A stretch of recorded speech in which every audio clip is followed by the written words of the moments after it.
I don't really remember much of my young childhood growing up. We were very poor. Dad was a non-functioning alcoholic. My mother walked out on us when I was about 3. She left and I've never heard from her since. Dad did his best, I suppose. He did marry, but sadly I did not have any kind of relationship with my stepmum. She was only 18 when she married my dad, so it must have been tough on her, as there was me and my younger brother. At 15, I left home and went to live with a boyfriend as his mum and dad's, and then I met my first husband, aged 17. We got married when I was 20. I had my first child, aged 20, and my child was born with Down syndrome. I then had my second child, aged 22, a healthy son. I thought my life was normal, no major issues other than having to go through my daughter's major heart surgeries. But I think being so young myself, I took it mainly in my stride. I did like a drink, but this had not really had any impact on my life or anyone else's at this time. Then my marriage broke down. I was 27. My husband left and moved to Australia. This left me and my 2 kids with no real family. I had my dad, but I was more the support network for him rather than vice versa. I started drinking heavily. I became very much reliant on alcohol. It actually happened so fast. I then didn't seem to be able to just stop. Each evening I would drink. I did not know I was in fact an alcoholic. The last thing I ever thought I would be was like my dad.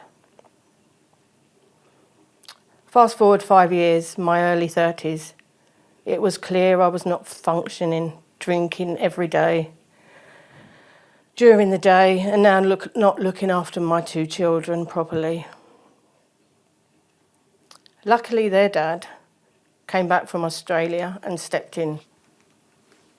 My children went to live with their dad, and I continued my alcoholic journey, becoming more and more dysfunctional. This was where I met my next child's father, an ex-heroin user. This did not end well. We both moved back to my house and relapsed together. I took drugs, he took drugs, and my life became even more chaotic. I could not function. I became so unwell mentally and physically. I underwent quite a lot of abuse and also became very abusive.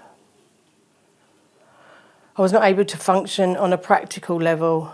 I then received a notice of eviction and was made homeless. During this time, I found out I was pregnant. I informed my council, but this had no impact on their decision to evict me. Aged 36, I was homeless and 12 weeks pregnant.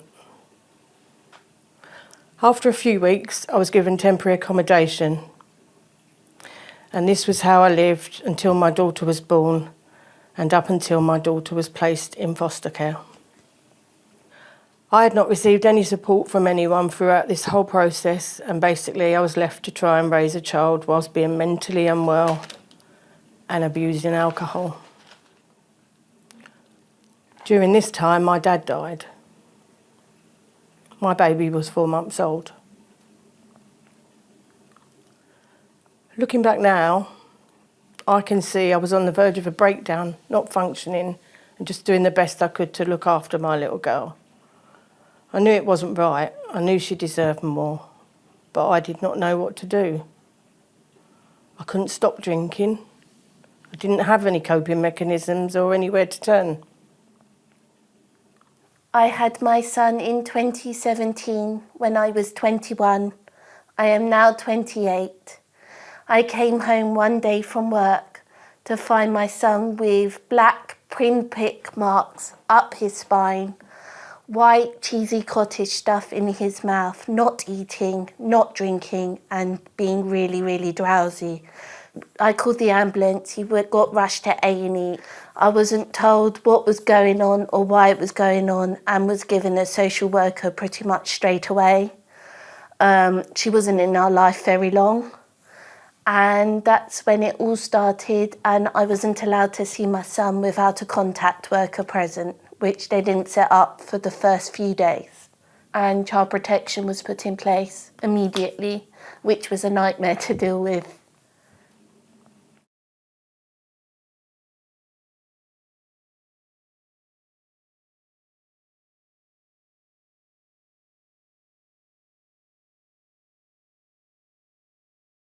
The day came I knew I had to cry out for help, especially for my little girl's sake, and I rang 999. From that, my daughter was placed in foster care and I was admitted. Much of this is a blur. I was discharged and I had visits with my daughter at a family centre. They were my first interactions with social services. I remembered having to have meetings and go through my life history. I was told I need to stop drinking, that I'd lose my child if I did not. My mental health was through the roof. I had psychosis, paranoid, no hope of getting anywhere. Drinking was my only answer to everything. I was then told my daughter was being placed for adoption. A meeting was held to see if any family members could step in.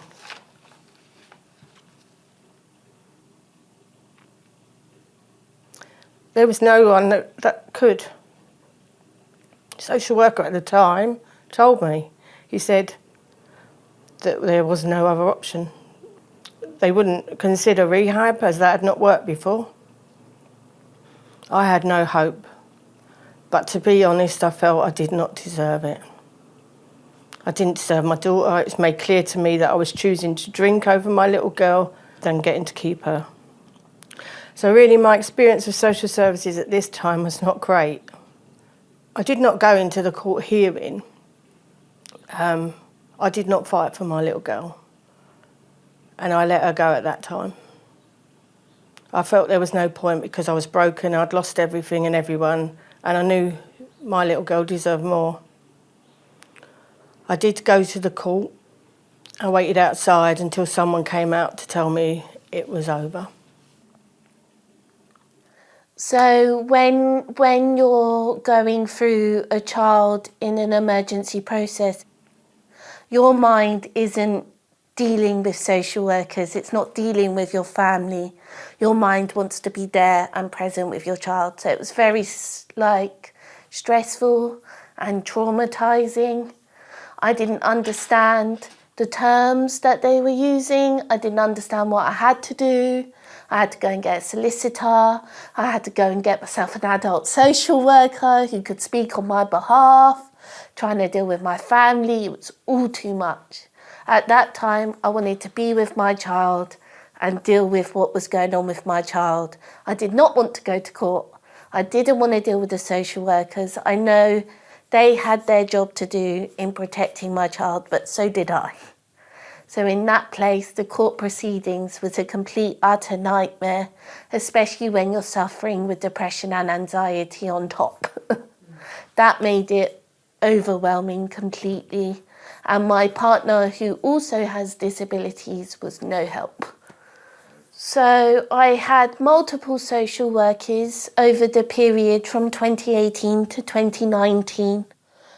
I did my best to get what needed to be done. I went to work to earn money to buy the clothes and food my son needed because the benefits was only like £180 a month. I bathed my son nightly to keep him clean. He was not an unkept child. I got his vaccines done. I put my son in trusted care of my partner. He wouldn't allow me to talk to my dad. He wouldn't allow me to see my dad. I was never allowed to be alone with the social worker and have private chats with them. So I was always watched, always told what to say, when to say it, how to say it. So it made it all too difficult to actually communicate with somebody else. Nobody told me I could fight the decision. Nobody gave me anything in writing. I couldn't even go to the final hearing because I already knew the decision had been made. Nobody told me I could be assessed on my own to have my son in my own care.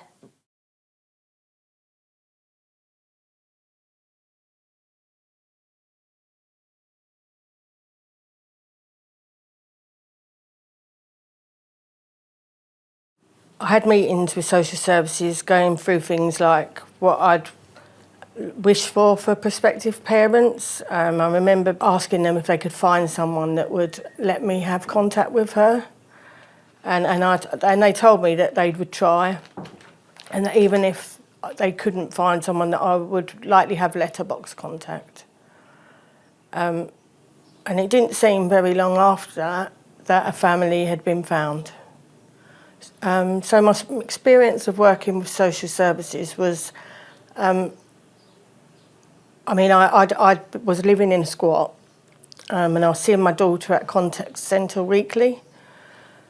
I truly thought I was going to die, and a visit around Christmas time, social work at the contact centre where I went to, I was sort of having meetings with them, and I sort of just told them that I couldn't do this anymore, that I couldn't keep going, and because I knew she was going, and it was just so painful. So yeah, really, that was my only sort of interactions with social services at that time, was sort of through the contact centre, I believe. I mean, it was quite a long time ago, but I do remember I was being told I'd be having a goodbye visit. And this visit has got to have been the hardest thing ever. I wasn't really prepared for it. So the contact was in a room. I was told I was allowed to take cakes, which I'd made. And there was a garden with a swing there. So I could play with my child. There was nothing personal about this visit, and it felt very unnatural and cold. I don't think any thought was given as to how this may have impacted me or how I was left feeling walking away from it. I left the meeting emotional, heartbroken and distraught, and I drove myself home about an hour and 30 minutes away.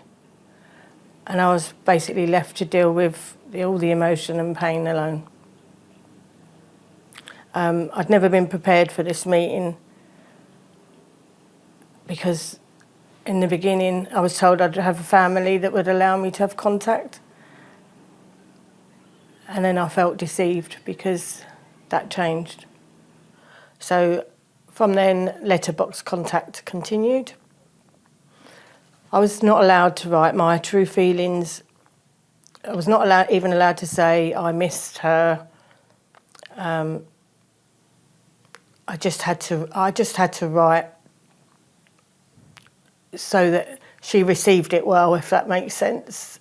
So that she was never upset or disturbed by anything that I wrote. It felt like an unreal account of my life when I wrote back to her. And the letters I received, they were nice, but I could tell she was receiving a good upbringing, I believe. Lots of things that maybe I could never have given her. But it did all feel quite matter-of-fact and quite cold. The letterbox contact sort of then decreased to once yearly, which was again another blow for me. And then you have to pretend that each time you write a letter, you have to pretend and put on an act that everything's okay. And it's just reopening the wounds each year that you received that letter. And those letters continued until my child was 18. So after my child was 18, she did actually ask to see me. And it was arranged between social services and the adoptive parents for me to have 3 meetings with my child in a coffee shop. As I believe this was to help my child. She was quite confused around things. So I actually met with her. We was left on our own a very short time, but I did get the opportunity to tell her that I loved her, which I had never been able to do. And I said I was sorry and that I would always be there if she ever wanted to contact me. So I haven't seen her since. However, she does email me. I may receive 1 or 2 emails a year, but at least she's keeping in contact with me, and hopefully, one day I will get to be able to tell her my story face to face. My daughter was never told that I had an illness, and I remember working with social services, being the middle ground between me and the adoptive parents while I was trying to write a letter to explain the reasons why. So my child grew up thinking that this was a lifestyle choice and that I chose alcohol over her. I feel Letterbox was good because I still had that contact. So I still, regardless of what was said, I still had that contact with my child. For me, though, I feel having face-to-face contact would have worked and would have been better for both of us, and possibly helped how we interact with each other now, even if that had have just carried on at yearly contact. And as she got older, perhaps being able to be with her on my own.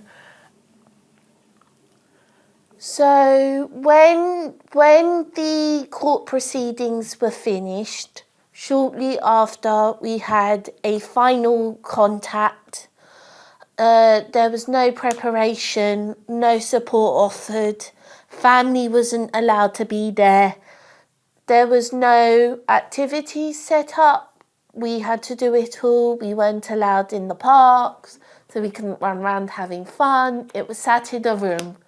So it was very strict, you can't do this, you can't do that, you can't say this, you can't do that.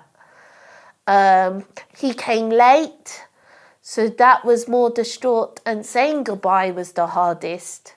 So, and going home on your own in tears doesn't look the greatest with people turning around and staring at you.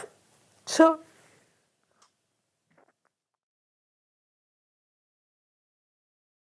saying goodbye still haunts me because you can still picture it, you can still feel it, and it's the worst feeling anyone should have to go through, knowing you're not going to see your child again.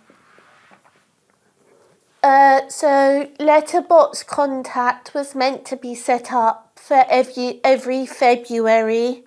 I'm supposed to receive one from the adopters and send a response. However, the adopters don't write it on time. You don't really have any contact with them, so it's hard to get your letter and it's hard for them to receive yours. I still have to fight for my letters, and I'm still currently waiting for this year's, well, last year's, but for this year. So it doesn't work really. I will always write the letter. I will always try to get my letter across, even if they don't want it, because it stays on file. So I can send it to the person I need to, and it goes on file. So when he is of age to access those letters, he can have them. Although it will be a bit difficult to write it. I'm not sure what I'd write in them if I didn't have one the other end. They sort of guide your answers in what you're writing, so it works both ways. If direct contact was an option for me and my son, I would benefit it greatly because I get to see him grow up, I get to see him changing and learning, and it would bring so much positivity back to my life that I've been missing. A few challenges could be he'd have a lot of questions like, who am I, or why did this occur, especially when they're of 10 plus. They have an understanding already. He already has an understanding from what I gather. There'd be a lot of questions to be answered and asked. So as far as I'm aware, contact is just me at the moment. The positives for my son would be that he knows his mum. He would have an opportunity to talk to me and ask me anything he wanted. A sense of who he was before they had him. Like, I could share so many fun photos and videos, and he'd have more of an understanding. Hold on, it's not everything in the paper. She is actually different. She does want me. She does love me. And then, therefore, she is present. Would be such a big difference.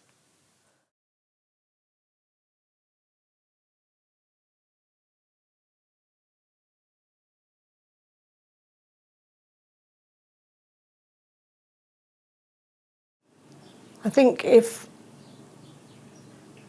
the bigger picture had been looked at, if I'd been seen as part of this, rather than it being this child needs to be placed somewhere and looked after, which, yes, 100%. I was given an ultimatum, and that was to stop doing something that I didn't know how to stop doing. I now know that alcoholism is a part of addiction, and addiction is an illness.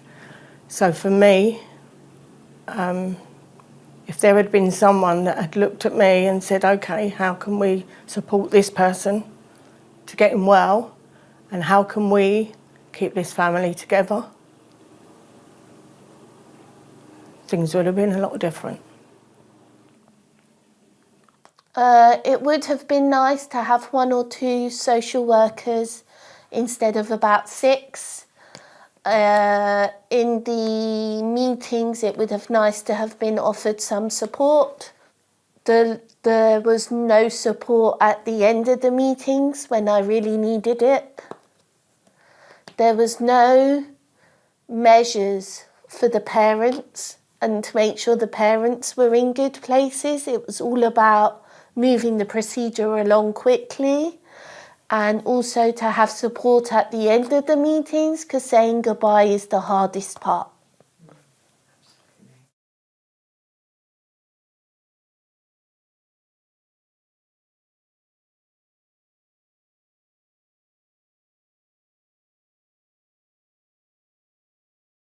So I received treatment in a residential rehab the year that my child was adopted. I was given social housing, and then I completed 6 months rehabilitation. I then proceeded to volunteer at that rehab before securing a position as a recovery worker. Over the years, I worked my way up, and I ended up running second stage housing for people leaving rehab and prison. I met my now husband 4 years into my recovery, and we married 3 years after that. We then bought a house together and have since moved to Norfolk. My son lives with us also, and my eldest daughter, who I have a wonderful relationship with, lives with her dad. Where I am today, so I have currently moved house away from all the negative memories that took place. I have a new partner of 2.5 years that we are currently working on. Children in the future is a discussion, although I am scared, and I have 3 fur babies, 2 dogs and a cat. And I am working in a charity shop for animals. However, it does look better, but I am happy with my life currently. But I do love my son. I do regret what happened and have acknowledged I can do more in the future to be more proactive. Maybe not go back to work straight away and actually take time to be with my child and assess situations before they occur. Make changes there and then, not leave it too late, too little, too late.